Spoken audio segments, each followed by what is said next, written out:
안녕하세요. 대전 강남한의원 한의학 박사 우소영 원장입니다. 오늘은 목에 뭔가 걸려서 답답한 느낌, 목 이물감에 대해서 말씀드리겠습니다. 먼저 환자분들 증상을 보시면요. 목에 뭔가 걸려 있는 느낌이 나서 답답해요. 목만 답답한 게 아니고 가슴도 답답하고 또 숨쉬기도 힘들어지고 이런 느낌이 나시죠? 자, 두 번째, 목에 가래가 끼어 있어서 자꾸만 뱉고 싶어요. 자, 목에 가래가 끼어서 속 시원하게 탁 뱉어버리고 싶은데 뱉어도 잘 나오지 않고요. 특히 아침 같을 때는 좀 가래가 뱉어지는 경우가 있는데 좀 생각 같아서는 많이 좀 뱉고 싶은데 찐득찐득한 가래 조금만 나오고 마는 이런 경우가 많죠. 그리고 세 번째, 음식을 삼킬 때 아니면 침을 삼킬 때 목에서 걸려서 딱 막혀 있는 느낌이 나서 그 음식이 좀 안 내려가는 느낌이 나요. 그래서 내려가긴 내려가죠. 근데 뭔가 시원치 않게 삼켰을 때 뭐가 딱 걸리는 느낌이 난다는 말씀 많이 하시죠. 그리고 목에 이제 뭔가 걸려있는 느낌이 나기 때문에 목 이물감이 나기 때문에 자꾸 답답해요. 그래서 그걸 털어내려고 자꾸 헛기침 이런 걸 하게 되죠. 또 아니면 말을 하다 보면 가래가 중간에 딱 막혀서 이렇게 헛기침을 하게 되는 경우가 있고요. 또 가래침을 자꾸 뱉게 되고요. 그래서 이제 어른들은 이게 어떤 느낌인지 아시는데 애들은 이런 이 목 이물감에 대해서 잘 모르잖아요. 그러니까 계속 이걸 많이 한단 말이죠. 그래서 학교에서 좀 틱이 아니냐 이렇게 오해받는 경우도 있더라고요. 자, 이 목이 답답한 이 목 이물감은 동의보감에도 나와 있는 증상인데요. 동의보감 내용을 한번 읽어볼게요. 자, 스트레스로 기가 뭉치면 이게 기울증이라는 말입니다. 가래가 목에 뭉치는데 마치 매화의 씨앗이나 흰 손뭉치 모양 같다. 자, 여기가 중요하죠. 뱉어도 나오지 않고 삼키려고 해도 잘 삼켜지지 않고 딱 목에 걸려 있는 거죠, 뭔가가. 또 마지막에 굉장히 중요한 말이 나오는데요. 발작할 때마다 숨이 끊어질 듯하고 구역질로 음식을 먹지 못한다. 실제로 이런 분들이 이제 한의원에 많이 오세요. 여기까지 뱉어도 나오지 않고 삼키려고 해도 삼켜지지 않고 뭐 목에 뭔가 걸린 것 같고 뭐 이런 것까지는 참을 수 있는데 여기 숨이 정말 끊어지고 숨을 못 쉬실 것 같은 느낌이 나거든요. 그래서 숨이 딱 막혀서 답답하고 숨이 쉬어지지가 않고 또 자꾸 이렇게 구역질이 나면서 음식을 먹지 못하고 이런 증상까지 악화됐을 때 환자분들이 한의원에 많이 오시게 되십니다. 그래서 이 목 이물감이 생기는 원인 질환을 보면요. 첫 번째는 역류성 식도염이에요.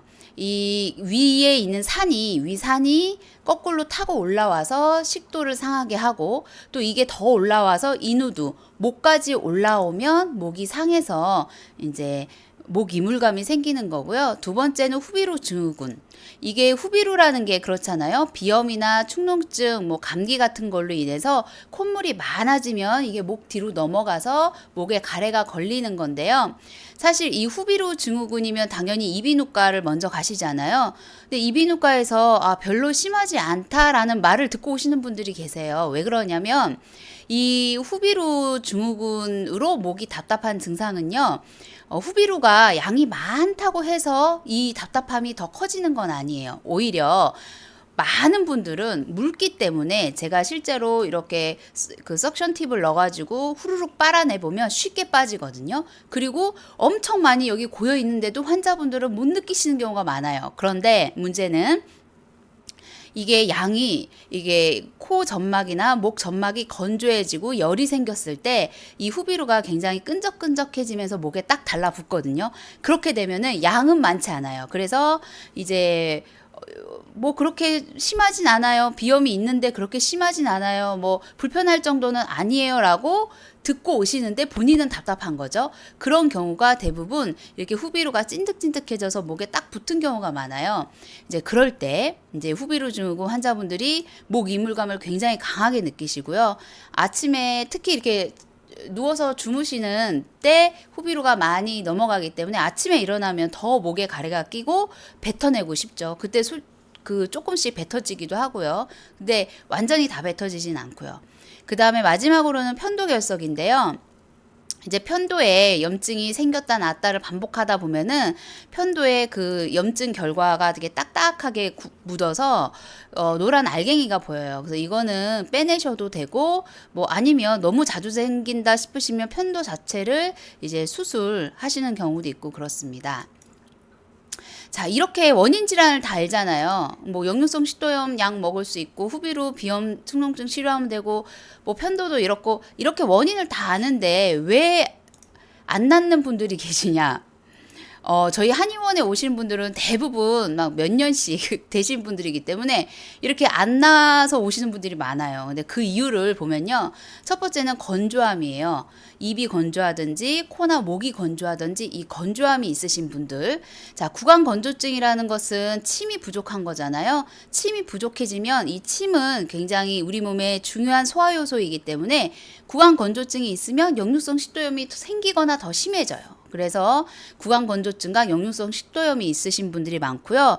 아까 말씀드린 후비루가 똑같이 있더라도 코가 건조하지 않은 분들, 그 후비루가 말라붙지 않은 분들은 쉽게 치료가 되거든요. 그런데 코가 건조하고 뭐 코, 목, 귀는 다 하나로, 코, 목, 입은 하나로 연결돼 있으니까 이런 곳이 구강, 뭐 인후두가 건조하신 분들은 다들 이 목 이물감이 굉장히 오래가고 안 낫고요. 또 이번 스트레스가 이게 굉장히 중요한데요. 이거는 뭐냐면 사실은 목 이물감까지만 있으신 분들은 이것 때문에 죽겠다는 소리는 안 하세요. 근데 이 스트레스가 같이 껴서 기울증이 같이 생기신 분들은 숨이 막혀 죽을 것 같다. 숨쉬기가 너무 힘들다.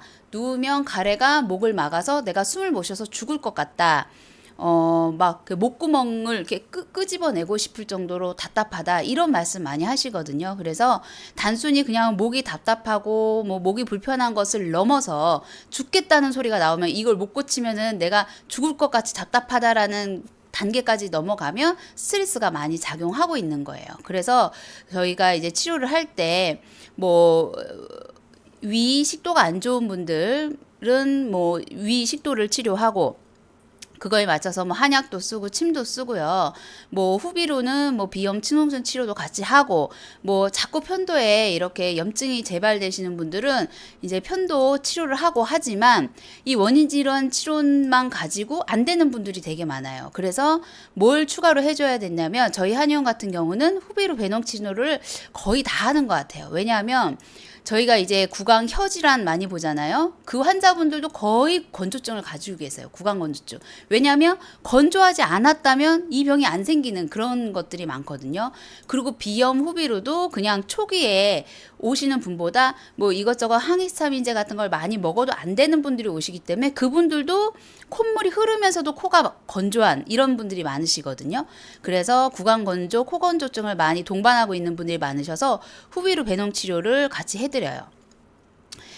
그리고 이제 마지막으로 스트레스 치료를 꼭 해야 돼요. 그래서 저도 이 한약을 지을 때나 아니면 침을 놓을 때도 이것을 이제 꼭 고려해서 넣고요. 특히 죽을 것 같다. 목이 불편해서 숨을 못 쉬고 가슴이 답답해서 숨이 막혀서 죽을 것 같다. 라는 것까지 호소하시는 분들은 이 스트레스 치료를 좀 중점적으로 하는 편입니다. 그러면 이 후비로 배농 치료에 대해서 한번 좀 설명을 해드리면요. 이 후비로 배농 치료는 목에 붙어 있는 가래를 물켜서 끈적끈적한 것을 물켜서 빼내는 치료예요. 근데 가만히 놔둬도 많이 묽어지면은 저절로 뭐 뱉을 수도 있고 그냥 넘어가기도 하는데요. 이렇게 긴 팁을 써가지고 좀 빼드리면은 좀 수월하게 이제 더 빨리 치료가 될 수 있어서 이렇게 후비로 배농 치료를 같이 이렇게 해드리는 경우가 많습니다. 특히 목에 가래가 걸린다. 누웠을 때 가래가 막는 것 같다. 그리고 자꾸 가래침을 뱉고 싶다. 아니면 이렇게 헛기침을 자꾸 한다 하시는 분들은 이 치료를 같이 해드리면 좀 치료가 더 빨라지기 때문에 좀 많이 같이 해드리는 편입니다.